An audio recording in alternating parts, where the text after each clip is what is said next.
Chers frères et sœurs, bonjour. J'espère que vous allez bien et demandons au Seigneur qu'il en soit ainsi. Nous célébrons aujourd'hui le 22e dimanche du temps ordinaire de l'année liturgique B. Je précise l'année liturgique B parce que en cette année liturgique B, l'évangile qui nous accompagne est l'évangile selon Saint Marc. Mais comme vous avez pu vous rendre compte, pendant 5 dimanches, nous avons médité le discours sur le pain de la vie de Jésus en l'évangile de Saint Jean. Et aujourd'hui, nous reprenons l'évangile proposé par l'Église pour cette année liturgique B, qui est l'évangile selon Saint Marc. Une autre nouveauté de ce 22e dimanche du temps ordinaire, c'est la lettre de Saint Jacques que nous allons méditer, que nous méditons aujourd'hui et que nous allons méditer pendant 5 dimanches. La lettre de Saint Jacques qui nous invite à des réalités concrètes, à des pratiques concrètes comme chrétiens, comme personnes. Mais avant, je voudrais nous inviter à lire ensemble la page de l'Évangile, même si elle est un peu longue, à lire ensemble la page de l'Évangile et après faire quelques considérations. Nous sommes dans l'Évangile selon Saint Jacques, dans l'Évangile selon Saint Marc, pardon, en son chapitre 7, les versets 1 à 8, suivis des versets 14 à 15 et suivis des versets 21 à 23. Marc 7, 1 à 8, point, 14 à 15, point, 21 à 23. En ce temps-là, les pharisiens et quelques scribes venus de Jérusalem se réunissent auprès de Jésus et voient quelques-uns de ses disciples prendre le repas avec des mains impures, c'est-à-dire non lavées. Les pharisiens, en effet, comme tous les Juifs, se lavent toujours soigneusement les mains avant de manger, par attachement à la tradition des anciens. Et au retour du marché, ils ne mangent pas avant de s'être aspergés d'eau, et ils sont attachés encore par tradition à beaucoup d'autres pratiques, lavage de coupes, de carafes et de plats. Alors les pharisiens et les scribes demandèrent à Jésus: pourquoi tes disciples ne suivent-ils pas la tradition des anciens? Ils prennent leur repas avec des mains impures. Jésus leur répondit: Isaïe a bien prophétisé à votre sujet, hypocrite, ainsi qu'il est écrit: ce peuple m'honore des lèvres, mais son cœur est loin de moi. C'est en vain qu'ils me rendent inculte. Les doctrines qu'ils enseignent ne sont que des préceptes humains. Vous aussi, vous laissez de côté le commandement de Dieu pour vous attacher à la tradition des hommes. Appelant de nouveau la foule, il lui disait: écoutez-moi tous et comprenez bien. Rien de ce qui est extérieur à l'homme et qui entre en lui ne peut le rendre impur. Mais ce qui sort de l'homme, voilà ce qui rend l'homme impur. Il disait encore à ses disciples, à l'écart de la foule: c'est du dedans du cœur de l'homme que sortent les pensées perverses, inconduite, vol, meurtre, adultère, cupidité, méchanceté, fraude, débauche, envie, diffamation, orgueil et démesure. Tout ce mal vient du dedans et rend l'homme impur. Chers frères et sœurs, c'est la page de l'Évangile que la liturgie de la parole de ce 22e dimanche du temps ordinaire nous propose à notre méditation.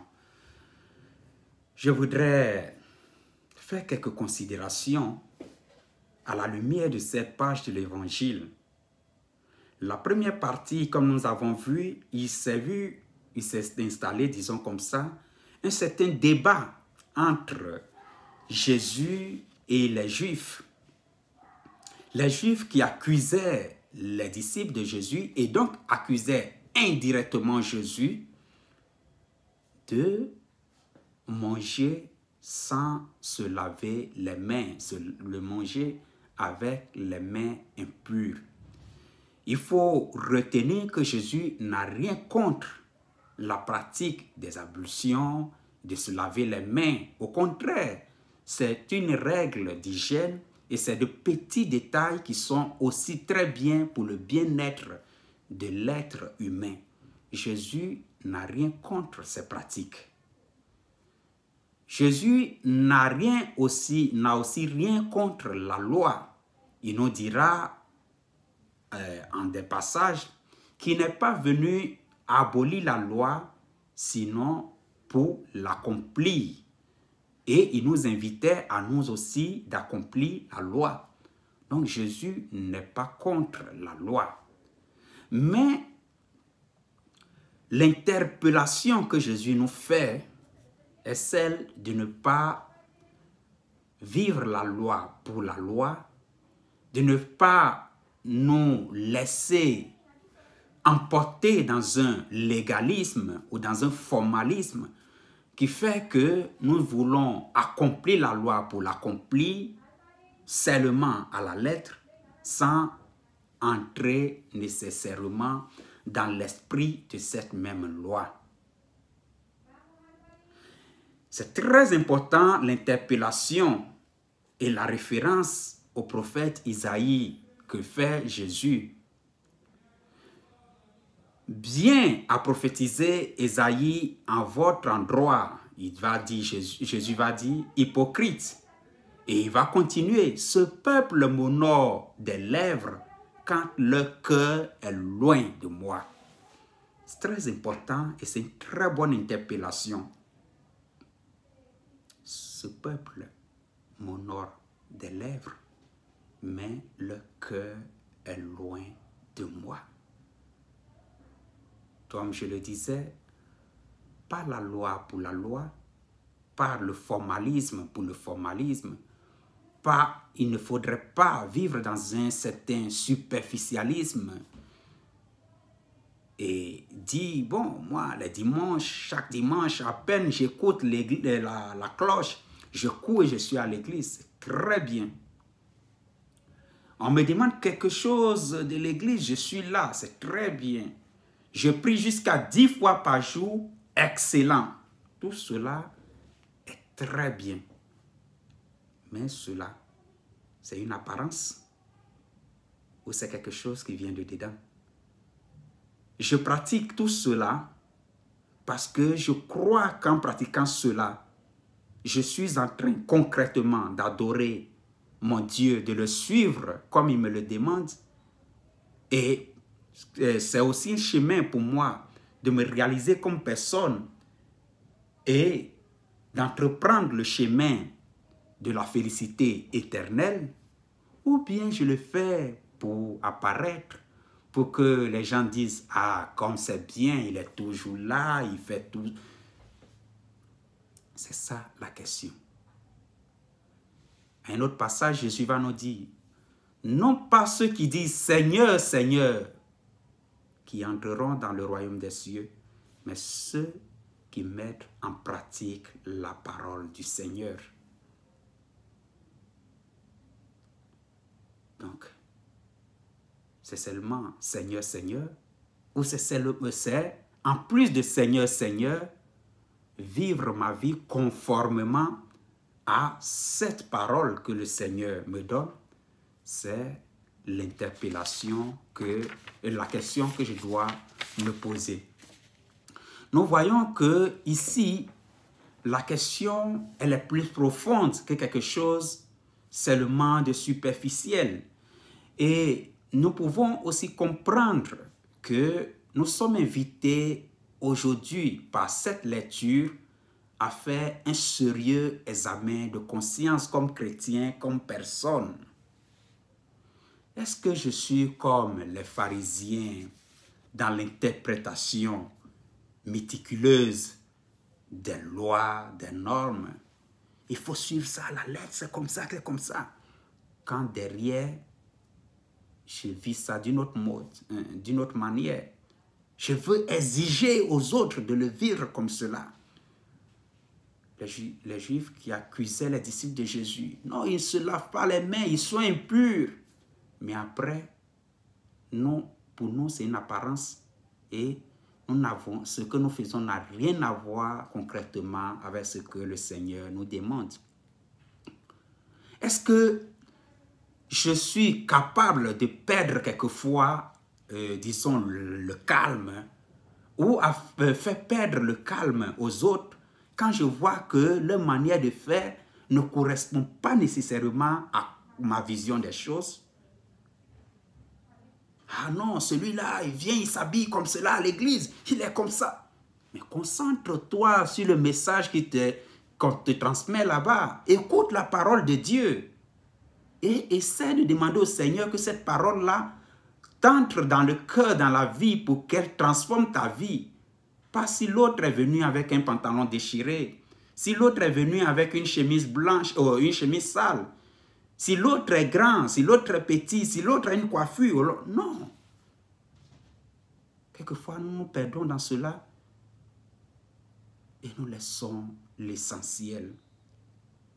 Est-ce que nous conformons, notre question, nous conformons seulement aux apparences extérieures au lieu d'entrer intérieurement, au lieu de chercher à entrer dans l'esprit même du message de Dieu? C'est aussi une autre question. Jésus nous avertit, chers frères et sœurs, ce qui rentre dans la bouche d'un homme, d'un être humain, ce n'est pas cela qui le rend impur, mais c'est ce qui sort de dedans. Pour Jésus,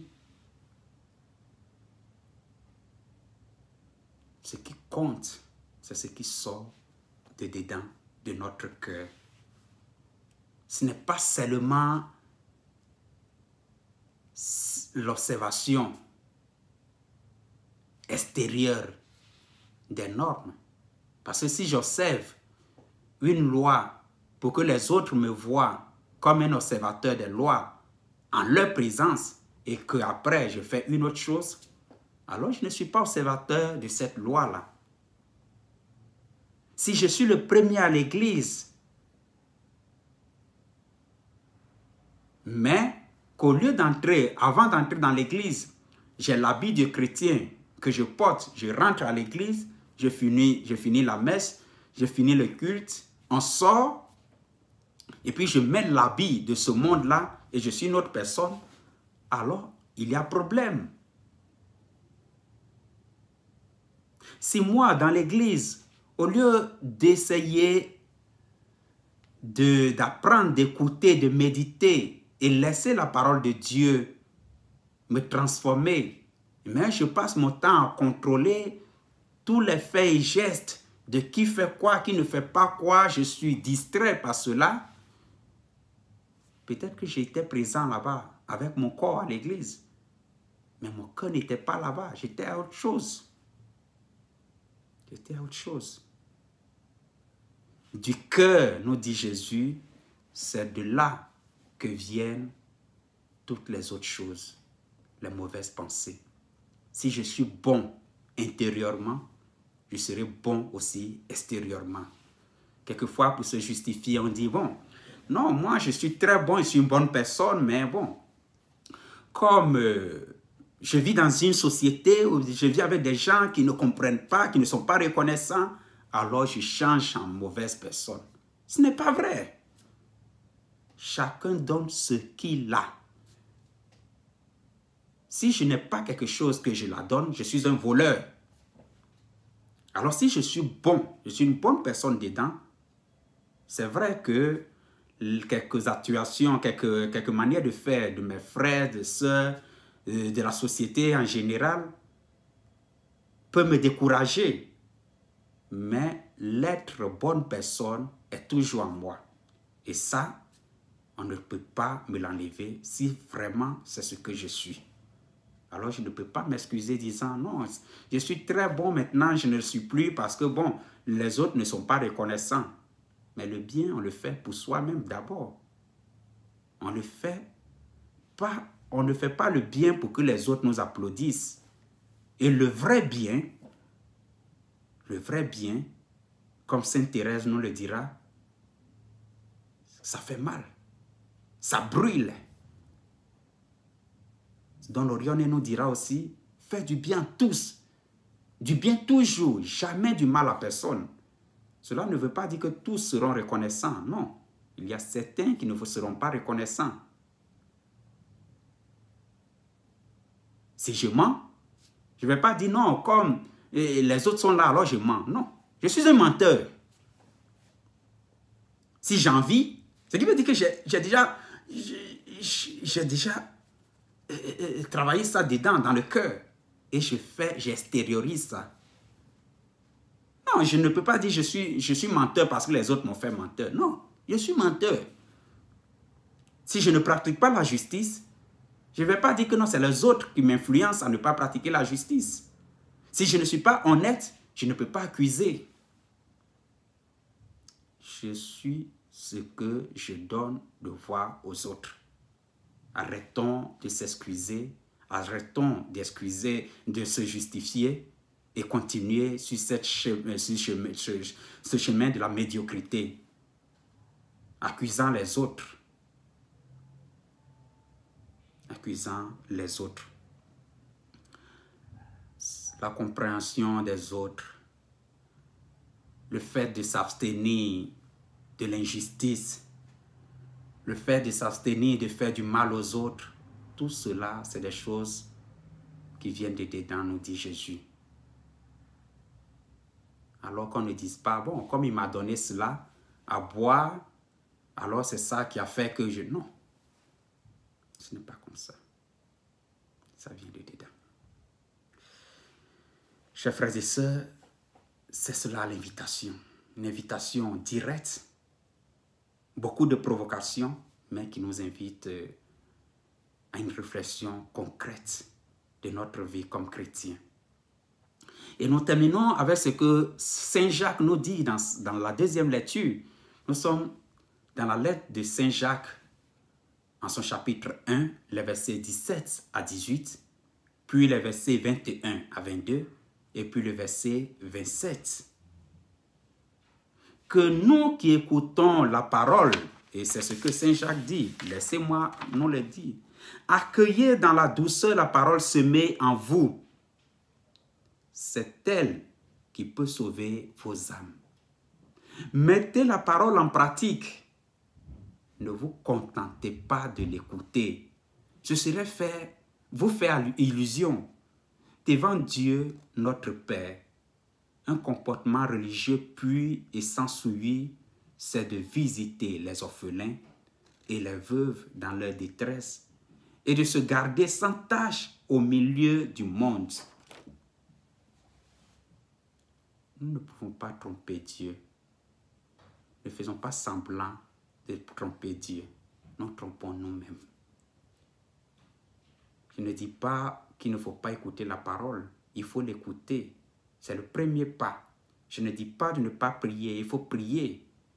C'est très important. Mais plus, quand nous prions, quand nous écoutons la parole de Dieu, qu'elle nous amène aussi. Qu'elle s'incarne, qu'elle s'intériorise dans notre vie de tous les jours. Saint Jacques nous demande, nous donne deux exemples concrets. Nous soutenir les uns les autres. Soutenir les veuves, les orphelins. On dirait les sans-voix. Quelquefois, nous sommes bonnes personnes, bons chrétiens, généreux dehors. Et puis après, pour des petites choses, il paraît que nous sommes autres personnes. Nous sommes autre personne. Nous avons de la facilité à donner certaines choses aux autres pour plaire, pour qu'on nous loue. Quand en réalité, ce n'est pas cela. Et qui nécessairement a besoin, quand il nous demande, il paraît que nous sommes autre personne. Nous commençons jusqu'à nous justifier, insulter l'autre personne. Non, ce n'est pas ça. Ce n'est pas ça les chrétiens. Ce n'est pas les chrétiens. Les gens qui viennent vers nous quelquefois ne nous demandent pas, les pauvres, ne nous demandent pas nécessairement un bien matériel. Peut-être qu'ils nous demandent notre temps, une salutation, un sourire. C'est triste quand il y a des chrétiens, des gens qui se disent chrétiens, qui pensent qu'ils sont exemples, on leur dit bonjour, ils ne sont même pas capables de répondre. Tu vois des chrétiens, l'ami comme ça, toujours fâchés. Non, ce n'est pas ça, chers frères et sœurs. Ce n'est pas ça. Et Saint Jacques nous demande aussi de ne pas nous conformer à la mentalité de ce monde. Ne pas vivre l'idéologie de ce monde. Ce monde nous propose beaucoup de choses. Et de choses aussi très faciles. Mais c'est des choses qui, pour la plupart, nous conduisent à la perdition au lieu de nous donner la vie vraiment comme Dieu veut nous la donner. Alors, chers frères et sœurs, demandons au Seigneur cette grâce de ser des chrétiens cohérents, des chrétiens qui sont disponibles à écouter la parole de Dieu, mais à l'incarner dans leur quotidien. Des chrétiens qui sont prêts à voir, comme le disait Saint Louis Orione, à voir en chaque être humain le Fils de l'homme et à servir ce Fils de l'homme-là à chaque être humain. Que nous soyons des chrétiens généreux, des chrétiens vrais, des chrétiens cohérents et pas des chrétiens superficiels qui veulent apparaître, qui veulent se faire voir par les autres et qui savent qu'en réalité, ils sont en train de jouer de la comédie. Saint Jacques nous dira que nous sommes en train de nous tromper nous-mêmes. Que la Vierge Marie nous y aide. Bon dimanche, Ave Marie et en avant.